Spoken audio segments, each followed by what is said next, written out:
The ayes to the right were 24. Goodness sake. The noes to the left were 600.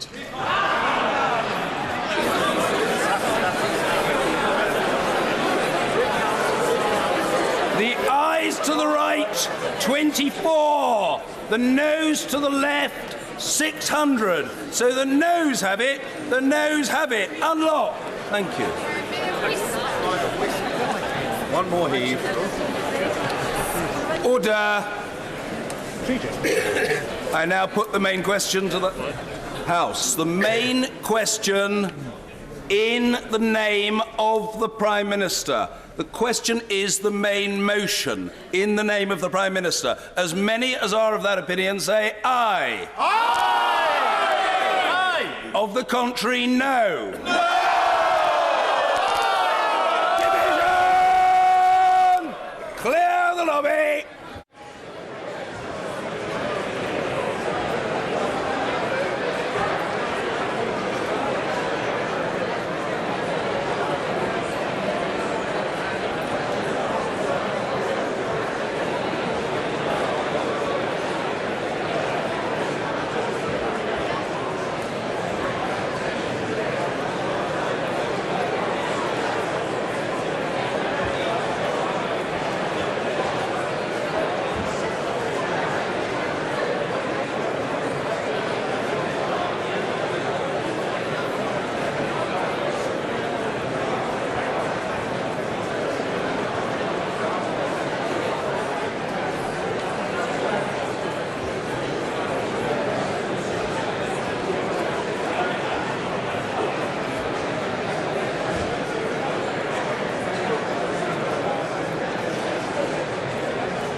Order. The question is the main motion in the name of the Prime Minister. As many as have that opinion say aye. Aye! Of the contrary, no. No! Tellers for the ayes, Wendy Morton and Ian Stewart. Tellers for the noes, Vicky Foxcroft and Nick Smith.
Lock the doors!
Order!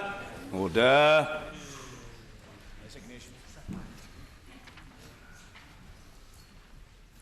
The ayes to the right, 202. The noes to the left, 432.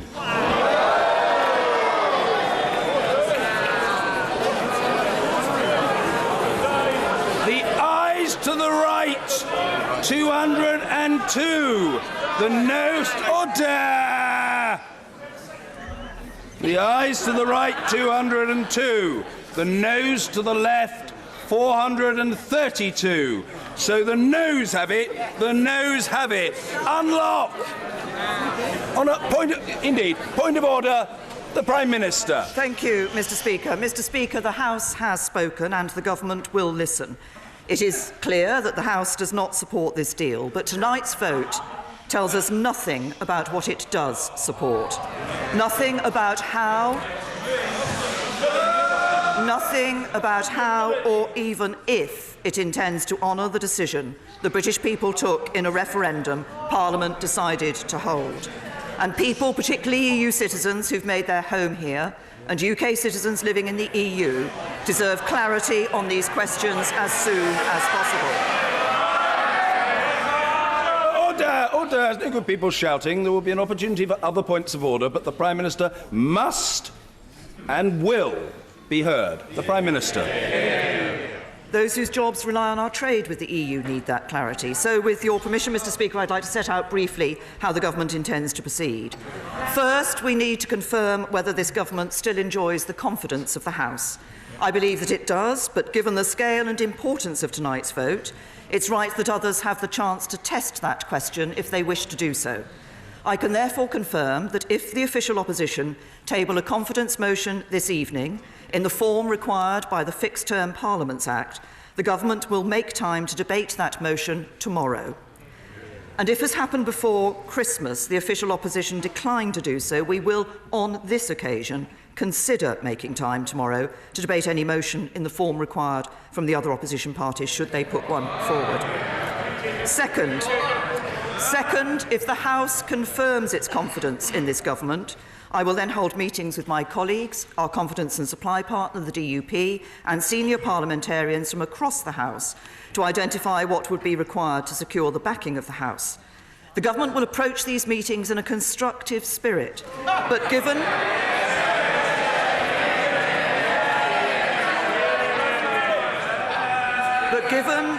the urgent need to make progress, we must focus on ideas that are genuinely negotiable and have sufficient support in this House. Third, if these meetings yield such ideas, the government will then explore them with the European Union. Mr. Speaker, I want to end by offering two reassurances. The first is to those who fear that the government's strategy is to run down the clock to the 29th of March.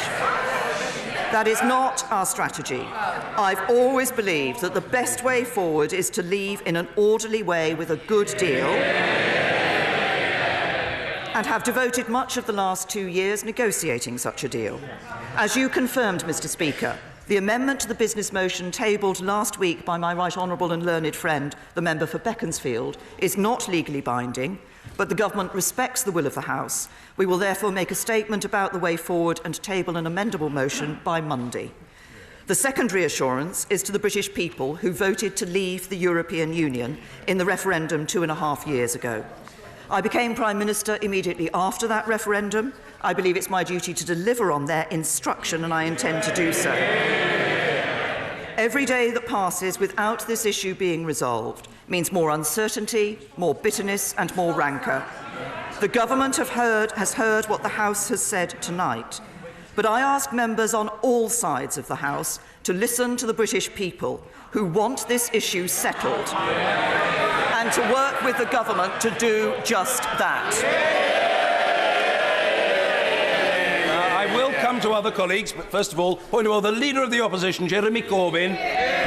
Thank you, Mr. Speaker. The result of tonight's vote is the greatest defeat for a government since the 1920s in this House. This is a catastrophic defeat for this government. After 2 years of failed negotiations, the House of Commons has delivered its verdict on her Brexit deal, and that verdict is absolutely decisive. I hear the words of the Prime Minister, but actions of her government of the past 2 years speak equally clearly. She is only attempting to reach out now to try to keep her failed process and deal alive after it's been so roundly rejected by Parliament on behalf of the people of this country. Labour has laid out our priorities consistently. No deal must be taken off the table. A permanent customs union must be secured and people's rights and protections must be guaranteed so they do not fall behind. At every turn, the Prime Minister has closed the door on dialogue. Businesses begged her to negotiate a comprehensive customs union. Trade union leaders pressed her for the same thing. They were ignored. In the last 2 years, she's only had one priority: the Conservative Party. Her governing principle of delay and denial has reached the end of the line. She cannot seriously believe that after 2 years of failure, she is capable of negotiating a good deal for the people of this country. The most important issue facing us is that the government has lost the confidence of this House and this country. I therefore, Mr. Speaker, inform you I have now tabled a motion of no confidence in this government. And I'm pleased that motion will be debated tomorrow, so this House can give its verdict on the sheer incompetence of this government and pass that motion of no confidence in the government. First of all, just come to the leader. I will come to the right honourable gentleman, of course, but a point of order, the Leader of the House. With permission, Mr. Speaker, I should like to make a short business statement regarding the business for tomorrow and the remainder of this week. I'm extraordinarily grateful to the right honourable lady, and I accept that she can't be psychic as to what I'm thinking and I can't be psychic as to what she's thinking. I think the smooth and orderly way to proceed with this matter is to deal with points of order first and then to come to the right honourable lady's statement, which would be entirely proper and doubtless helpful to the House. Point of order, Mr. Ian Blackford.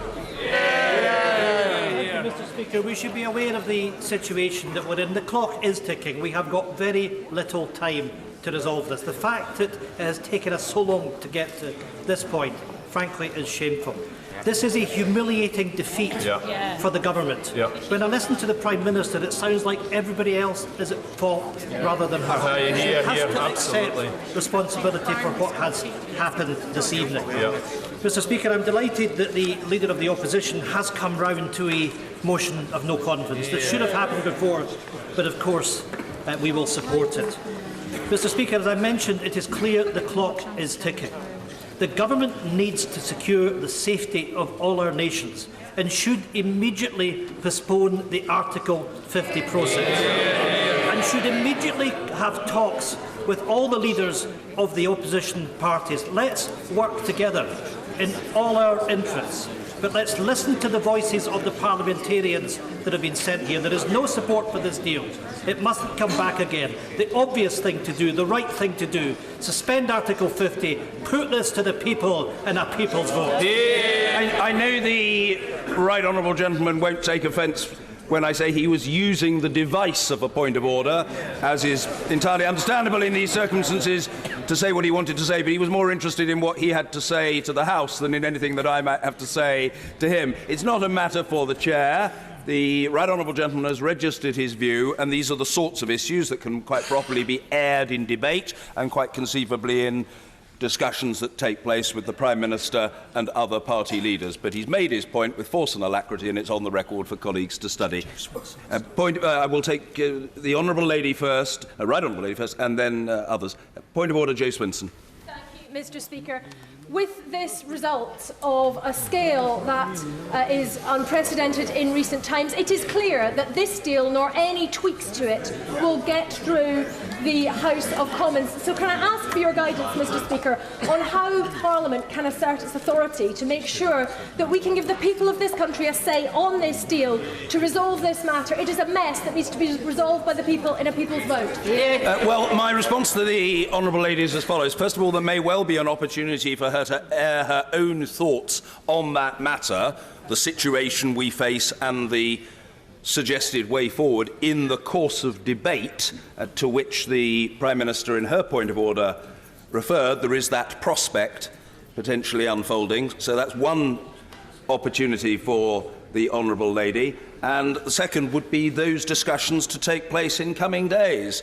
And I dare say that the Honourable Lady will want to take the chance to participate in those. More widely, where there is discussion about Parliament's role and what Parliament might do and what options Parliament might have, I think I can predict with complete confidence that the Honourable Lady will have a view about that, and that view, which is important, will be heard. And point of order, Mr. Angus Brendan McNeill. Thank you very much, Mr. Speaker. The Prime Minister spoke about the will of Parliament, Mr. Speaker, and I think we have to investigate that further. When can we test the will of this House on the choices that are now left? The choices are no deal versus revoking Article 50. Can we test these in the House? And bearing in mind, of course, that in Scotland, the European Union is more popular in the polls than the United Kingdom, and the Prime Minister should know that. There'll be plenty of opportunity for testing in the days ahead. I think well, can I just take the Honourable Lady first? Point of order, Dr. Philippa Whitford. Thank you very much, Mr. Speaker. This isn't a political point of order. Yesterday, it was raised the issue of the member for Hampstead and Kilburn, and the fact that she should have been undergoing a caesarean section today for a high-risk pregnancy, and she is comfortable with me saying she has gestational diabetes and was asked by her medical team to undergo that at an early possibility. She has had to defer that despite the advice and comments that you made from the chair yesterday that apparently were given no comfort from the government benches, and I think this is shocking. And I have to say that as a doctor, to put our colleague at risk and her baby at risk because we cannot have a method of allowing those who are sick or pregnant is disgraceful. Well, I note what the Honourable Lady says, and I don't cavil at it at all. I made the point yesterday. I thought the situation was lamentable. I used that word, I think, several times. The situation was lamentable. This matter, I'm not interested in people chuntering from a sedentary position to no obvious benefit or purpose. I'm ruling on the matter and I require no assistance in the process of doing so. The situation was lamentable. I thought it better that the Honourable Lady should have the opportunity of a proxy vote. That was my view, and it was a view widely shared. The matter was debated in February of last year and in September. I had indicated my strong support. It would have been necessary for a resolution to be tabled by the Leader of the House for reasons which others can explain. It's not my job to do their explaining for them. That has not happened. I think it's regrettable, but it cannot be sorted tonight. Nevertheless, she's registered her concern. It's a concern and a sense, frankly, of very deep disappointment, to put it mildly, that I share, and it will doubtless be dealt with in days or weeks to come. And my very great sympathies go to the Honourable Lady, the member for Hampstead and Kilburn, who, in my judgment, should not have been put in this position. Point of order, Yvette Cooper. Mr. Speaker, the Prime Minister has now said that she will listen to voices from right across this House. She has obviously had 30 months in which to do that, and it has led to this defeat for the government tonight, which is the greatest for more than 100 years. We must all hope that she will indeed listen to voices from across the House, but we also all recognise that it will take time, and people and businesses and government organisations and institutions will now be worried that there are only just over 70 days left. The Prime Minister did not mention Article 50. Order. People talk about respect in this House, but there's a Minister of the Crown shouting at the Right Honourable Member for Normanton. I say in the kindest way, he's normally a very genial fellow. Stop it. You're capable of much better than that. Yvette Cooper. Given the scale of the challenge, with the clock now really ticking down, the Prime Minister did not mention what will happen to Article 50. Mr. Speaker, can you advise the House on what we might be able to do to urge the Prime Minister, for the sake of businesses and jobs and people across the country, to seek an immediate extension of Article 50 now, so that this can be sorted out?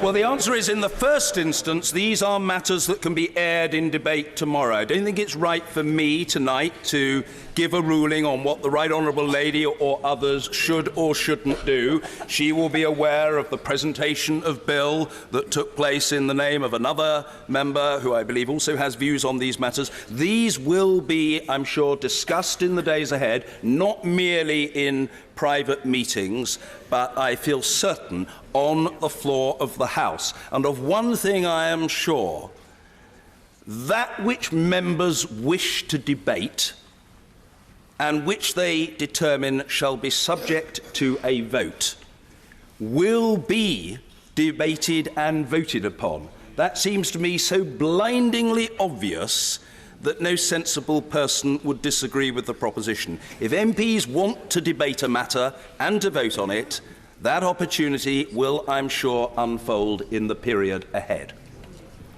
I think if there are no further points of order, and I don't think we need any, it is right that we hear the supplementary business statement by the Leader of the House. I'm extraordinarily grateful, Mr. Speaker. With permission,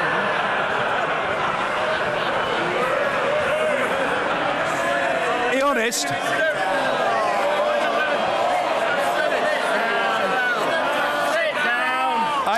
I don't really mind whether she's grateful or not, but she's got the chance. The Leader of the House.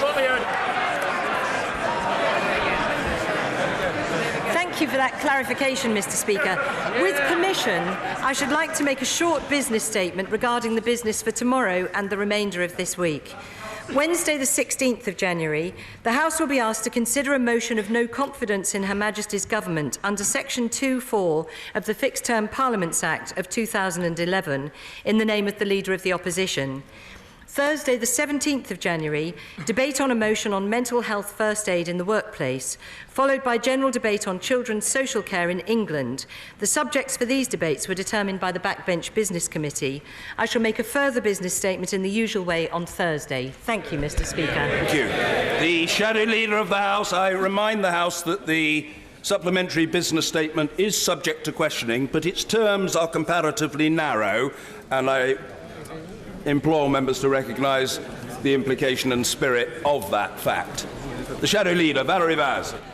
Thank you, Mr. Speaker. Can I thank the Leader of the House for the statement and say that the opposition concur with it in the circumstances of the vote. We agree with the debate tomorrow. Thank you. Yes, Mr. Pete Wishart. Could just wonder, Mr. Speaker, whether you could find any way to confirm that the whole day's business tomorrow will be given to the vote of no confidence. According to the legislation that's set out in the Fixed Term Parliament Act, there's only a requirement for an hour and a half. I'm looking to the Leader of the House just to confirm that the whole day will be available. The Chief Whip is shaking his head, so I am sufficiently persuaded that that's going to be the case. So he's nodding his head, rather, so I'm satisfied that that is the case, and the Leader of the House is just about to confirm that. Yes, subject to the agreement of the House. It would be useful to know the timings. I mean, ordinarily, the Chair is approached about these matters, which is the sensible way to deal with it, but we do need to know what the timing is, and I hope the Right Honourable Lady will either be able to advise now or to confer with colleagues later in the evening, so that there is clarity on that matter. And then we'll be all very satisfied. The Leader. Mr. Speaker, I can confirm that your office has the proposal for a business motion tomorrow that proposes that the debate takes place for the whole day until 7 p.m. Grateful, thank you. Point of order, thank you very much indeed. Supplementary business motion, Wes Streeting. Mr. Speaker, I wasn't sure if we were taking questions on the business statement or points of order, but given the scale of the defeat, the government must surely have seen the inevitable coming. The issues for debate on Thursday are important, but every day wasted is another day closer to exit, particularly without a deal. Are we really debating two motions with no consequence on Thursday, rather than deciding how we're going to move forward on a crucial issue facing our country? Well, the leader can add to what she said by way of the supplementary business statement if she likes. That seemed to me, if the honourable gentleman would forgive me saying so, a kind of curious hybrid between an attempted point of order on the one hand and a question on the supplementary business motion on the other. And I'm not sure if he had to plump for one or the other, which it would be. But what I would say to the honourable gentleman is that these matters can be aired in debate tomorrow, in the business question on Thursday, and in subsequent. That opportunity will unfold in days to come, and I think I can predict with confidence that he'll be in his place, ready to leap to his feet to share his point of view with the House. Yes, is it really going to be necessary? Simon Orr. Mr. Speaker, could you confirm that the timetable set out by my right honourable friend, the Leader of the House, perfectly accords with the amended programme motion which the House voted upon last week, which I would guess that the honourable gentleman voted in favour of, which the Prime Minister would have 3 sitting days. It wouldn't have been agreed if that weren't the case. I don't wish to be unkind to the honourable gentleman, but he's frankly not adding anything by that point of order, although I'm sure he perfectly well intended to do so, but no additional public service has been provided. If there are further questions to the Leader, I'm sure she'll be happy to take them within the confines of the supplementary business motion, but if not, I suggest to the House that we proceed to subsequent motions, namely, if memory serves me correctly, motion number 3 on energy conservation, the whip to move. I beg to move. Oh, well, I'm sure the House wants to hear about the energy conservation motion. The question is as on the order paper. As many as are of that opinion say aye. Aye. Of the contrary, no. The division is deferred until tomorrow. Motion number 4 on exiting the European Union, brackets nuclear safeguards, close brackets. The whip to move, thank you. The question is as on the order paper in respect of motion 4. As many as are of that opinion say aye. Aye. Of the contrary, no. I think the ayes have it. The ayes have it. Motion number 5 entitled Rating and Valuation. I beg to move. The question is as on the order paper. As many as are of that opinion say aye. Aye. Of the contrary, no. I think the ayes have it. The ayes have it. Motion number 6, colleagues, on UK participation in the EU Agency for Criminal Justice Cooperation, brackets Eurojust, close brackets, post-adoption opt-in decision. The whip to move. Thank you. The question is as on the order paper. As many as are of that opinion say aye. Aye. Of the contrary, no.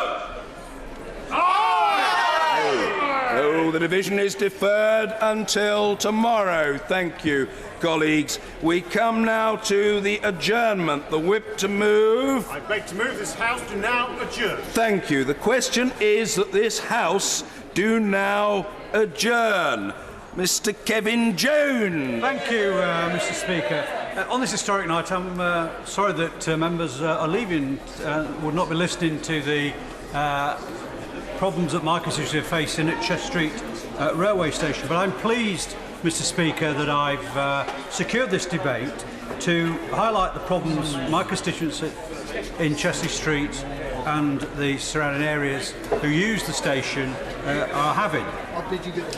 Tonight we've been consumed by the debate on Brexit, but it is, I think, Mr. Speaker, worth reminding ourselves that other issues are important to our constituents, and despite our very serious deliberations today, our constituents, many, are just getting on with their lives.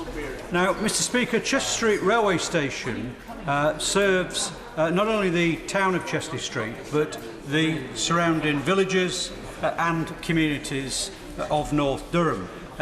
My constituency, as people may well know, borders the Tyneside conurbation. Now, over the years, traditional industries in Chester Street and large parts of my North Durham constituency have moved and closed, and the area now has become a commuter town for both North Tyneside, north of the Tyne, and also parts of Durham and Teesside.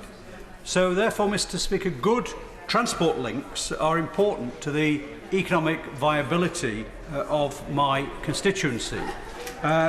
In Durham County Council's new economic plan, the transport links for the north of the county are highlighted as an important part of that part of the County Durham's economic future.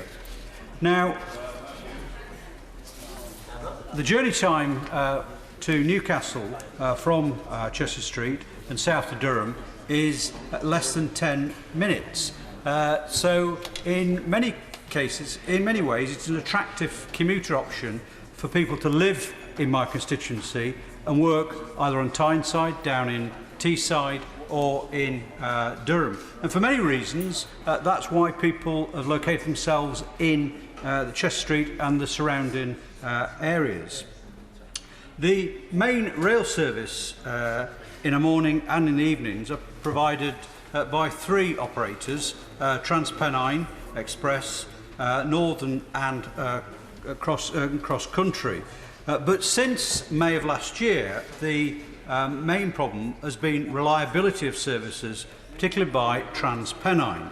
Not only have trains been late, but on very often occasions they have been cancelled altogether. Now these are particularly difficult for people at the 2 main commuter times. First thing in the morning, when people are keen to get to work at 9 o'clock, and also get home in the evenings.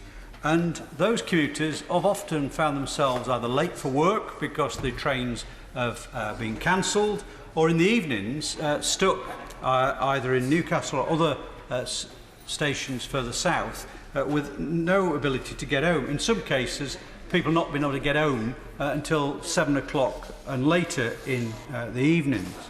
Now, Mr. Speaker, because of the concern that many of my constituents have who rely on the Chester Street Railway Station for their main commute to work, I called a public meeting in November. And I think, Mr. Speaker, it is useful, I think, to just highlight some of the comments that were made, not only at that meeting, but in the numerous emails and correspondence I've received from concerned constituents. First one was, in summary, this week, Chester Street to Darlington commuter train has been cancelled 7 out of 10 times. The service, another constituent said, the service continues to go from bad to worse, with morning services having been totally cancelled 3 out of 4 days in the last week. Another constituent, a working mother, said that she was finding it difficult to hold down a senior executive job in Newcastle as it became untenable for her to regularly miss pre-arranged pick-up times for her children from school because she was stuck in Newcastle Central Station following trains being cancelled in the evenings. Another constituent writes, the 8:24 commuter train from Chester Street to Durham has been cancelled yet again, late for work. Another said, how can the region be taken seriously if our trains aren't on time 50% of the time? Another said, while financial compensation does indeed help, it does not compensate for the trouble that working parents have caused to them by the delays in train and their childcare responsibilities. I've got other constituents who've raised the issue not only just about childcare, but those looking after elderly relatives that in the evenings are finding it very difficult to get home from Newcastle. So it would not be a legitimate vote without. I thank you for giving way. He's always very generous, and I am here to support him as I am with others when it comes to debates. I understand in my research that I did on the subject matter, which the honourable gentleman is referring to, that the idea for the trains is to take people away from cars and buses. But unfortunately, in this instance, there also seems to be the incident, I think you referred to it earlier on, and that's the issue of not getting onto the trains whenever they come into the station. Does the honourable gentleman feel that one way of addressing the issue of overcrowding in trains is to produce a longer train, which we know from our history and usage over here in the mainland? And does he feel that's an option? Well, it is, and I think the honourable gentleman does raise an interesting point, is that this should be a way of getting people out of their cars and off other forms of transport into Tyneside and down into Durham and Teesside.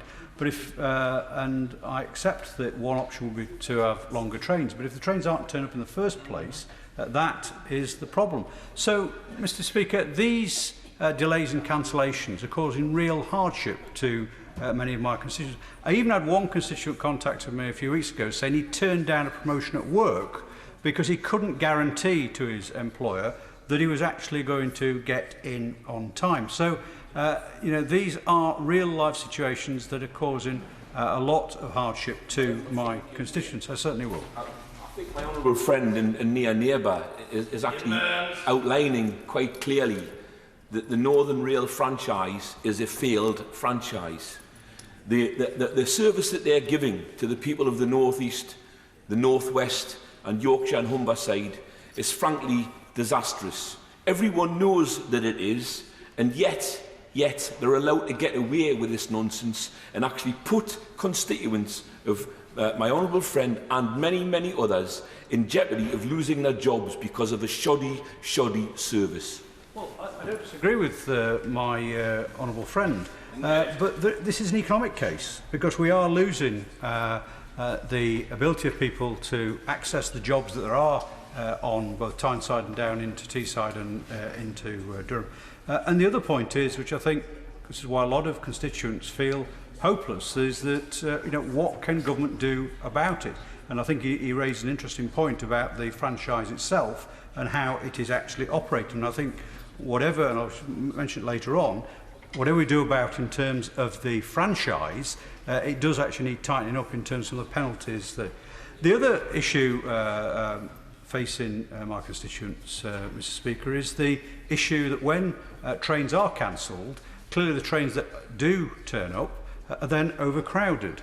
Now, it is only a short distance, small distance commute, but we've had situations where people have been unable to get on later trains. I also had a constituent who was travelling further afield to York and had booked his journey some 3 months in advance and booked an actual seat, but suffering, and he did that because he was suffering from a bad back and travelling with a friend for a day out in York who was suffering from cancer and had to stand all the way from Chester Street to York, and that, I've got to say, cannot be acceptable. Now, in terms of the issues that are affecting the regularity of services to Chester Street, yes, some are directly related to the timetable, and there has been quite rightly a lot of publicity around the issues in Manchester and Leeds. But what's happening is a lot of the congestion and issues there are having a knock-on effect further north, because the companies are then cancelling trains and ensuring that they may go to York but go no further north, and likewise Leeds area has been well publicised. But what I ask of the Minister, and I certainly ask of the operators, is the north is further north than Leeds and Manchester, and you know, the community, the people that rely on this service in my constituency shouldn't be sacrificed for just making sure that they can get their times right in Manchester and Leeds. The other, I think, frustration on my constituents' part is being TransPennines' appalling way of dealing with customers. Certainly in the evenings when trains are cancelled in travelling south from Newcastle to Chesley Street, there's no information given to the stranded commuters, no alternatives offered in terms of other ways of getting home, and a situation whereby people are just left to make their own way or make alternative provision. But when that's on a regular basis, and if you have got childcare responsibilities, or, as I know one constituent in particular has got an elderly mother she has to care for, then you know, that is not acceptable. Arriving home after 7 o'clock in the evening when you're expected to be there at 5:15 I don't think is very... And that lack of information, and I've raised this with TransPennine, but they again seem to be... There's even no staff, for example, at Newcastle to give information to or provide alternative forms of transport, whether it be replacement buses or alternative train options. The other, I think, issue is around compensation. Now, clearly in terms of compensation, there is a compensation scheme, but again, TransPennine are not good at advertising the fact that people are entitled to compensation.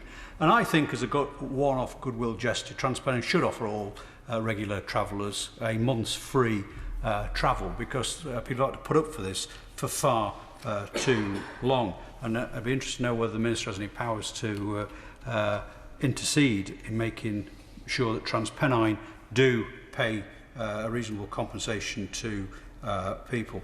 But I can kind of come back to the point raised by my honourable friend from Gateshead, is the issue is about this franchise. It is clearly not working. And certainly I think TransPennine either need to up their game and start acting like a organisation which is caring about its customers, or this franchise should be taken off them. And it's certainly, if we are going for refranchising, it should be looked at in detail how appallingly they've operated it so far.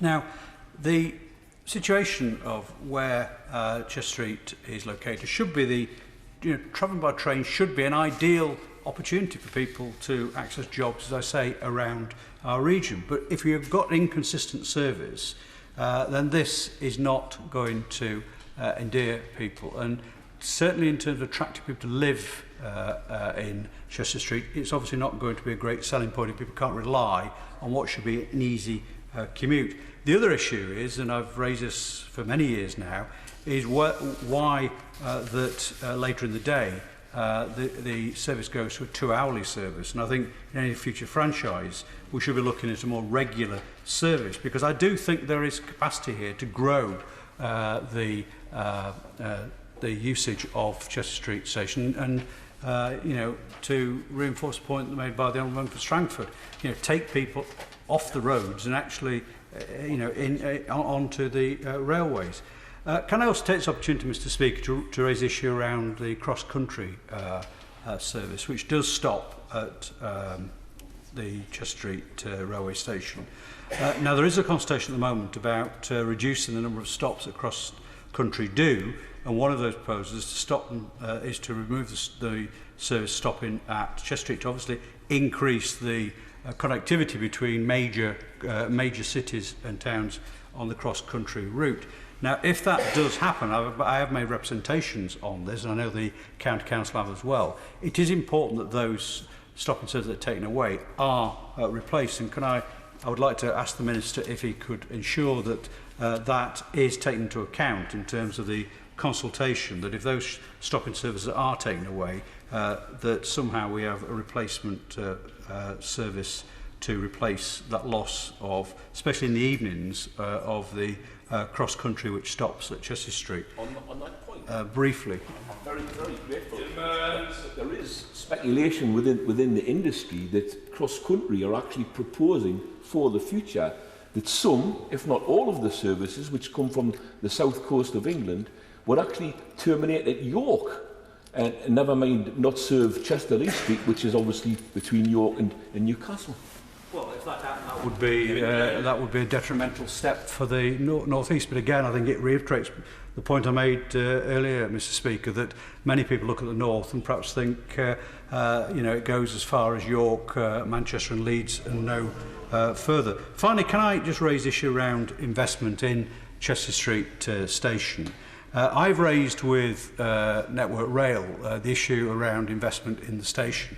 The footbridge over the station is an appalling state of repair, and I've been told that any repairs will only take place or be painted by 2020. And again, I'd ask the Minister anything he can do to try and get Network Rail to address that. That would be very important, because again, if we are going to encourage more people to use the station, facilities need to be improved, and Networks Rail leaving it till 2020 to paint a bridge, I think, is not acceptable.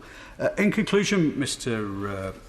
Speaker, can I say that my constituents have had an appalling experience in a poor rail service through no fault of their own. But can I make this point? This is obviously about raising their concerns and the terrible way in which they've been treated. But for me, it is an important point about the economy and the economy of my constituents and the future of my... I'm sorry, I'm just about to finish. About the economy of my constituency and how viable it is to attract for people to come and live at what is a pleasant part of County Durham. I call the Minister, Andrew Jones, to reply. Thank you very much, Mr. Speaker. Can I just start by congratulating the Right Honourable Gentleman for securing this debate. He raises a number of very important issues serving his constituency and broader County Durham, and I will address them all in my remarks. Can I just start by saying I completely recognise how important the Chester Street station is as a vital local link for the Right Honourable Gentleman's constituents. I know people rely upon that station and the services there, and indeed his point that the service is growing can be confirmed because we have seen passenger numbers increase by about 30,000 a year over the past 6 years. An average of just over 600 passengers per day use that station, and people using the station play a vital role in the local economy, including giving people access to employment, as he mentioned, in both Newcastle and in Durham. Now, almost all of its services are provided by Trans-Pennine Express, with a handful of additional peak services from Northern and Cross Country, and I recognise there are performance concerns raised by him and indeed the Honourable Gentleman for Gateshead. I will address those in my remarks. He rightly focused on the central issue of performance and how bad it became, particularly after the May timetable change.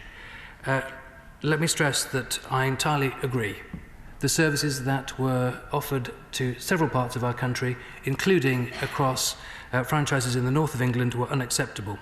But I must also stress that important lessons have been learned from that, and that some of these learnings have already been implemented by the industry and have led to a significant increase in performance. So the planned December 18 timetable changes in the north were deliberately scaled back in favour of a more phased approach. This was about mitigating risks to the extent that it was largely a rollover from the May timetable, with a focus instead on some performance fixes to improve reliability. The focus has been on improving the resilience and reliability of the network. For TPE, Trans-Pennine, this included changes to local services between Leeds and Manchester, and I fully recognise that the north does go further north than Leeds and Manchester. I, of course, represent a constituency to the north of Leeds and Manchester. And these changes have already delivered significant improvements with the provision of standby trains at key locations to help recovery should things go wrong. Now, I look at the performance daily, and I know that many colleagues across the House will do the same, but performance on Northern and TPE has improved significantly since December. On TPE, the performance has increased to around 83% on time. The measure that is used is called PPM. It's available online, and it has now reached 83%. Now, obviously, that presents still a significant amount of room for manoeuvre, and it is below target, but it is also 18% higher than the last period before the December changes. So, although there has been this improvement in punctuality and reduced cancellations, I share the view from colleagues right across the House that this is still not good enough. On Northern, the January figures so far show that around 89% of trains are on time, which is also an improvement on December, an improvement of around 10%. And I'm pleased to report that the number of trains that are late, very late or cancelled has substantially declined. This month, fewer than 1 in 10 have been late, and just 1.3% very late or cancelled. I also recognise the base that they are starting from, and that recovery of trust with their passenger customers is critical and will only be delivered by a relentless focus upon reliability and punctuality. Yes, happily. I agree with the Minister, but the concern I have with TransPennine, they don't care. For a company which seem to be, should be focused on what is good for customers, they've got no customer ethos at all. And how we change that, I would love to know. Minister.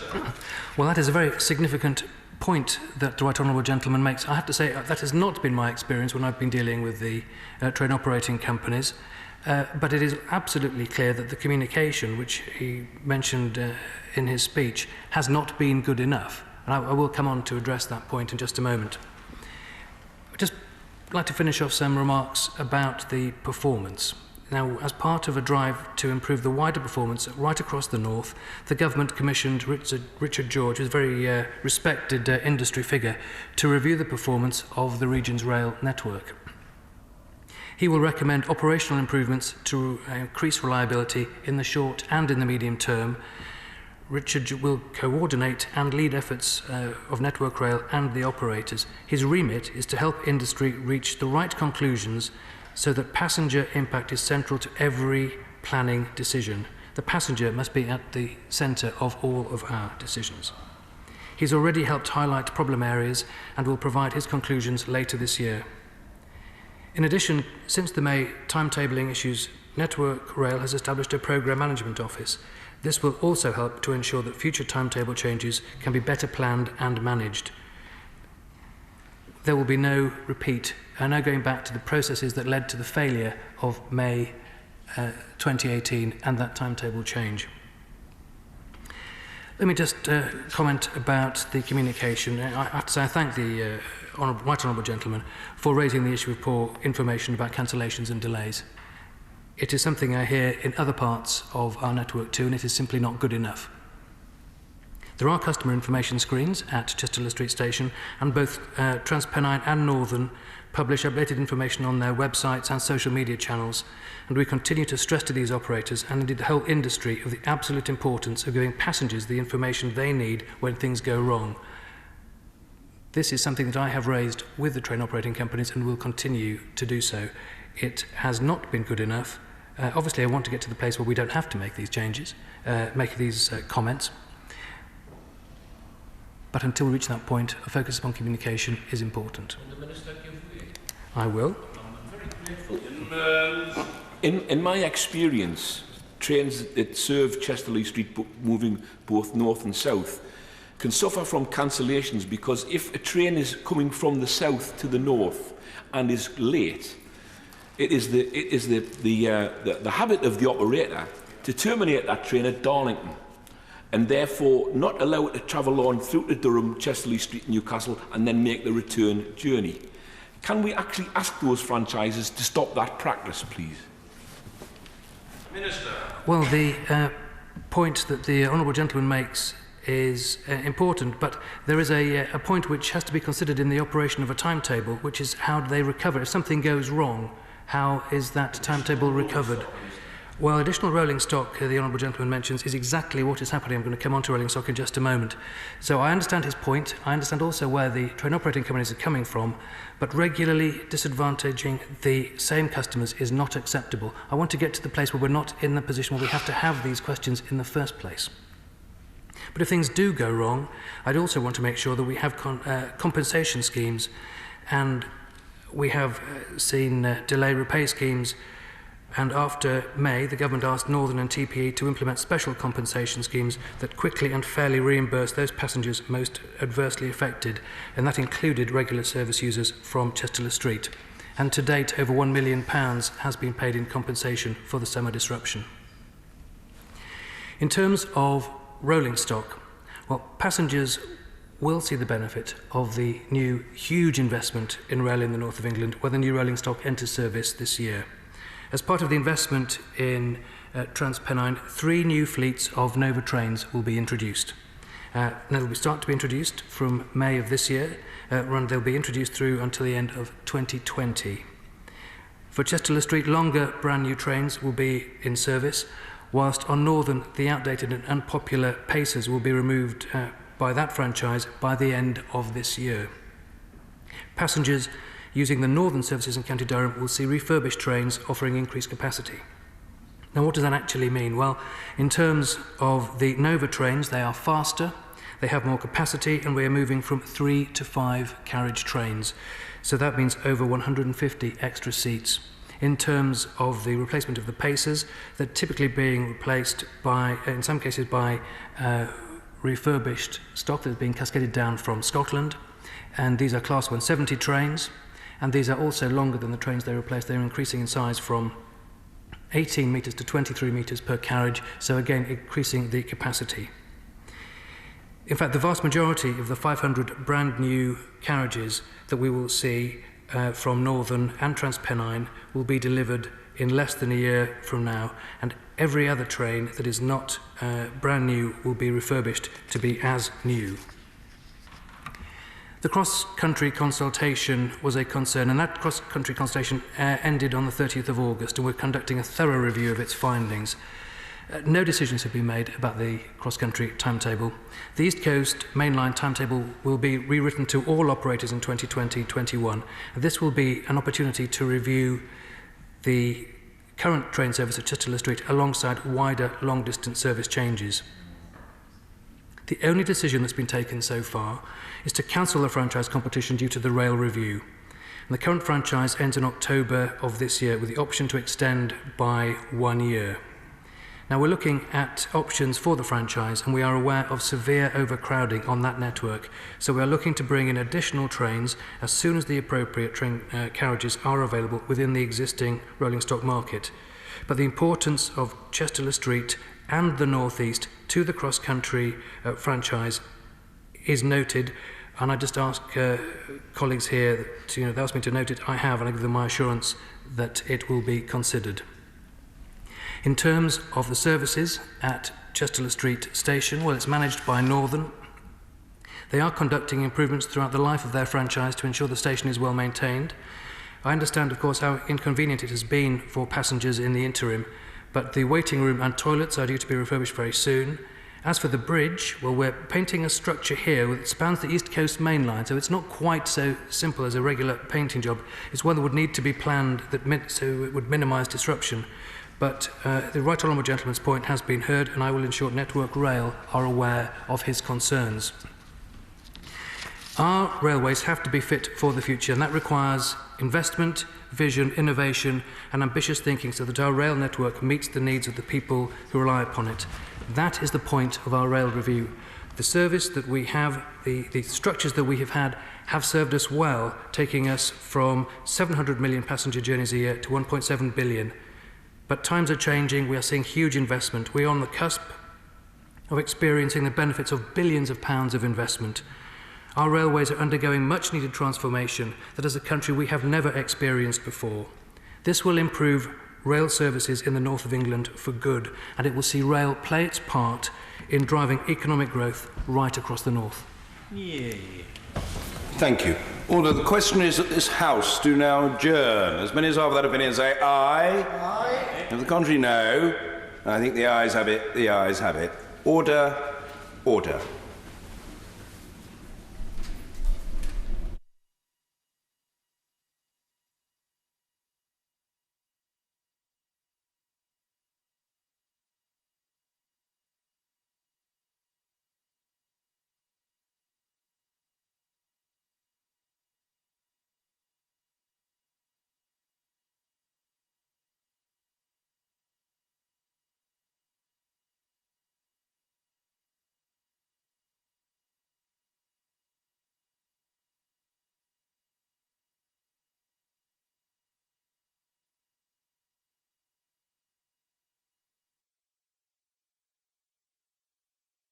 The proceeding has ended.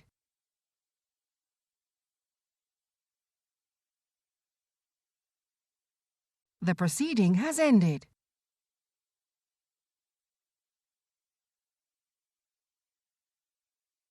The proceeding has ended.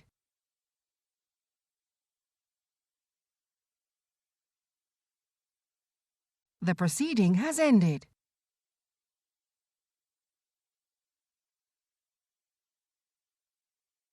The proceeding has ended.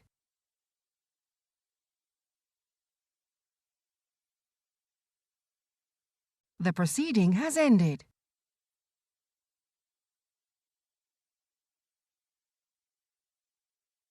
The proceeding has ended.